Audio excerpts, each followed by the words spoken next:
Smart मीटरचा फंडा उघड, ग्राहकांवरील सक्तीचा पराभव, महावितरणची कबुली। राज्यातील लाखो वीज ग्राहकांच्या मनात गेल्या काही महिन्यांपासून निर्माण झालेल्या स्मार्ट मीटरच्या भीतीवर अखेर पडदा पडला आहे।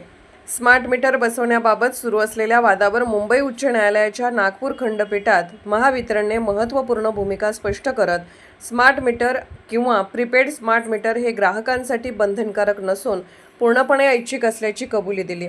त्यामुळे राज्यभरातील ग्राहकांना मोठा दिलासा मिळाला आहे।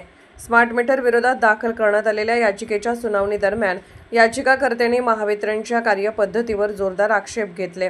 अनेक ठिकाणी ग्राहकांची संमती न घेता विद्यमान वीज मीटर बदलून स्मार्ट मीटर बसवण्याचा प्रयत्न होत असल्याचा आरोप करण्यात आला।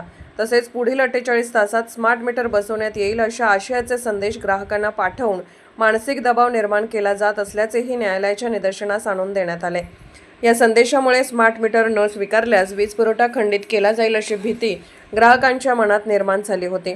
त्यामुळे राज्यभरात स्मार्ट मीटर विरोधी आंदोलनांना जोर चढला होता।